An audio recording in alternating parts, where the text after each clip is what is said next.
Hello बच्चों, मैं परमजीत कौर आप सभी का यूनियन पाठशाला में स्वागत करती हूँ।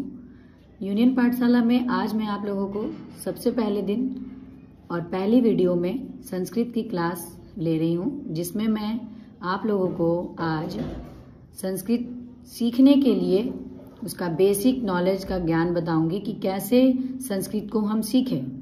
उसे जानने के लिए सबसे पहले हम जानेंगे कि वर्णमाला क्या है, वर्णमाला किसे कहते हैं, उसके बारे में जानेंगे। तो सबसे पहले हम देखते हैं कि भाषा की जो छोटी इकाई होती है, जिसके ना ही हम कोई खंड कर सकते हैं, ना ही कोई टुकड़े कर सकते हैं, उसे ही वर्ण कहते हैं। तो आप समझ गए वर्ण किसे कहते हैं कि भाषा की छोटी इकाई जिसके खंड या टुकड़े नहीं किए जा सकते, उसे वर्ण कहते हैं। वर्णों के इन्हीं व्यवस्थित समूह को, जिसे हम वर्ण कहते हैं, उसी वर्णों के व्यवस्थित समूह को हम वर्णमाला के नाम से जानते हैं। तो आप समझ गए होंगे कि वर्ण और वर्णमाला क्या है। वर्ण और वर्णमाला दोनों एक दूसरे से संबंधित ही है।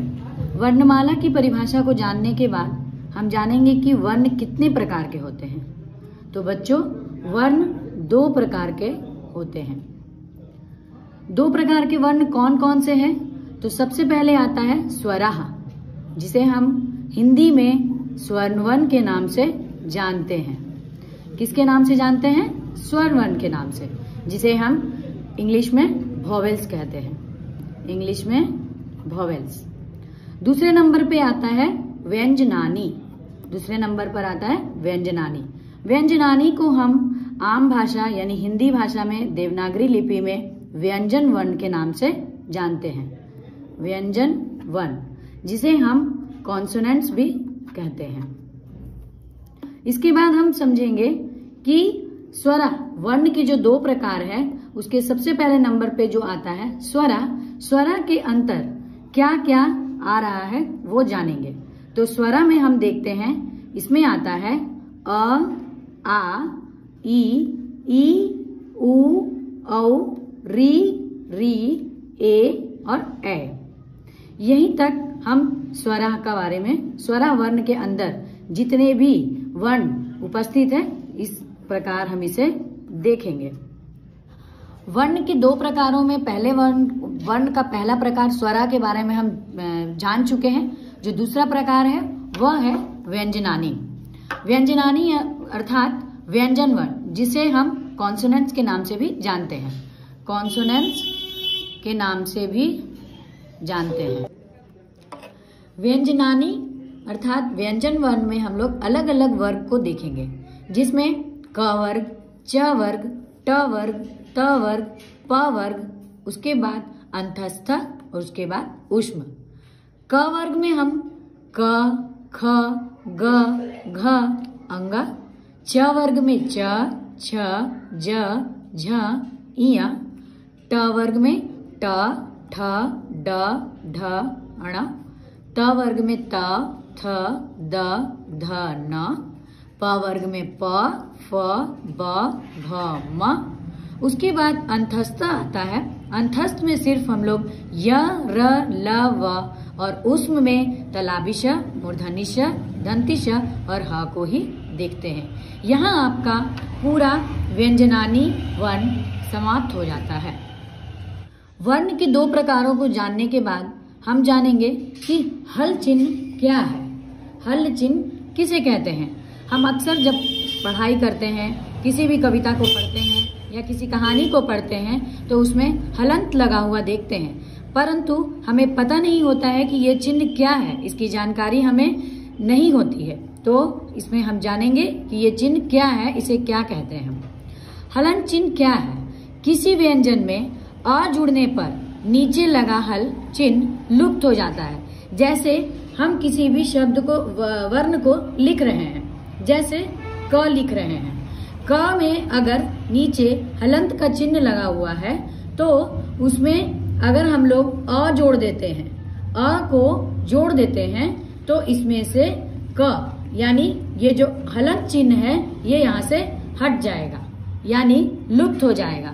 उसी प्रकार ख ख हलंत प्लस अ बराबर, इसके हम साधारण रूप में ख के रूप में पढ़ेंगे। यहाँ पे हलंत का जो चिन्ह है वो लुप्त हो गया है, यानी कि गायब हो गया है। उसी तरह ग हलंत प्लस अ बराबर ग इत्यादि, इसमें बहुत सारे वर्णों को हम लोग देखते हैं। उसी में व्यंजनों का जो उच्चारण होता है, व्यंजन का जब हम उच्चारण करते हैं उसमें अ की सहायता से ही संभव है। किसी भी व्यंजन का जब हम उच्चारण करते हैं, जैसे आप उच्चारण करके देखिए कि जब हम बोलते हैं क, तो जब हम लोग क बोल रहे हैं तो उसमें अंत में अ का उच्चारण जरूर आता है। ख, ग, घ, तो सभी वर्णों के अंत में अ का उच्चारण है। तो अ के बगैर हम किसी भी व्यंजन का उच्चारण नहीं कर सकते। अब हम जानेंगे अयोगवाह क्या है।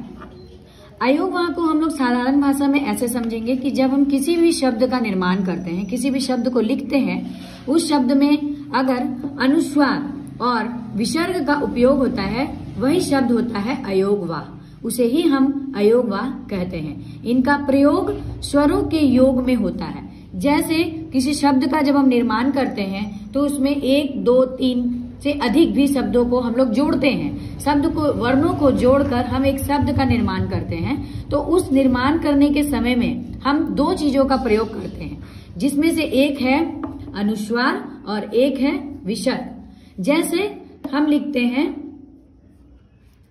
पतंग, लिखते हैं प त अनुस्वार ग। तो ये जो अनुस्वार है ये क्या कर रहा है, प त ग को जोड़ने का काम कर रहा है। तो ये हो गया अयोग वाह। अनुस्वार एक नासिक ध्वनि है। नासिक ध्वनि उसे कहते हैं जो नसिका से मुख द्वार की तरफ हवा, वायु जो है उसे बाहर निकाल के जिस वर्ण का उच्चारण हम करते हैं उसे कहते हैं नसिका ध्वनि, नासिक ध्वनि। नासिक ध्वनि विसर्ग का उच्चारण ह की भांति होता है। जैसे हम बोलते हैं कि संदीपः, तो अंत में किसका उच्चारण हो रहा है, ह का उच्चारण हो रहा है। संस्कारः, तो किसका उच्चारण हो रहा है, ह का उच्चारण हो रहा है। संस्कृति, मुनि, तो बहुत सारे शब्द ऐसे हैं जिसके अंत में ह का उच्चारण होता है। ह की भांति हम लोग उच्चारण करते हैं, उसे ही अयोगवाह कहते हैं। अब हम जानेंगे संयुक्त व्यंजन किसे कहते हैं। संयुक्त, तो संयुक्त का मतलब ही होता है जोड़ना, मतलब जोड़ना। जब एक व्यंजन दूसरे व्यंजन से जाकर मिल जाता है, यानी एक दूसरे से जुड़ जाता है और एक संयुक्त व्यंजन आपस में मिलता है और बनता है, उसे ही कहते हैं संयुक्त व्यंजन। जैसे अक्ष, अक्ष हलंत लगा हुआ है, उसको हम लोग तोड़ेंगे।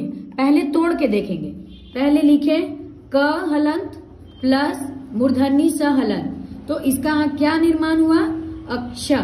इसका क्या निर्माण हुआ, अक्ष। तो ये हुआ संयुक्त वर्ण, इसे ही कहेंगे संयुक्त व्यंजन। संयुक्त व्यंजन कहते हैं। जैसे क्षत्रिय, ज्ञानम, विद्या, चिन्हम इत्यादि संयुक्त वर्ण के व्यंजन के उदाहरण हैं। तो बच्चों, आज जैसे हम शुरुआत में ही कहें कि संस्कृत को सीखने के लिए हमें सबसे पहले उसके बेसिक नॉलेज को जानना बहुत जरूरी है। तो जिसमें आज हम लोग सबसे पहले सीखे कि वर्णमाला ही क्या है। अगर हम वर्णमाला ही नहीं सीखेंगे तो हम नहीं जान पाएंगे कि हमें किस शब्द का उच्चारण कैसे करना है, कहाँ किस चिन्ह का उपयोग करना है, तो ये हम नहीं जान पाएंगे। इसीलिए मैं आज आप लोगों को सबसे पहले वर्णमाला के बारे में बताई हूँ कि कैसे किस चीज को करना है, किस शब्द को कहाँ कैसे लिखना है। वर्णमाला को बताने के बाद मैंने आप लोगों को वर्ण के कितने प्रकार होते हैं, वर्ण के 2 प्रकार होते हैं, उसके बारे में बताया। उसके बाद मैंने आपको जिसमें मैंने आपको स्वरा, व्यंजनानी इसके बारे में बताया। उसके बाद मैंने आप लोगों को हल चिन्ह के बारे में बताया कि हल चिन्ह क्या है। तो किसी व्यंजन को जुड़ने पर वो नीचे लगा और हल चिन्ह जो है वो तुरंत ही उसी समय जैसे ही वो लगता है वो वहां से गायब हो जाता है, उसे ही हल चिन्ह कहते हैं। उसके बाद हम लोग अयोगवाह के बारे में जाने।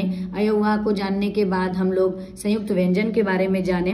तो इतना सब कुछ मैंने आप लोगों को बताया जो आपके बेसिक नॉलेज के लिए मुझे लगता है कि काफी है। कि एक वर्णमाला को जानने के लिए इतना अगर हम जान जाते हैं तो वर्णमाला को हम लोग अच्छी तरह से समझ पाएंगे।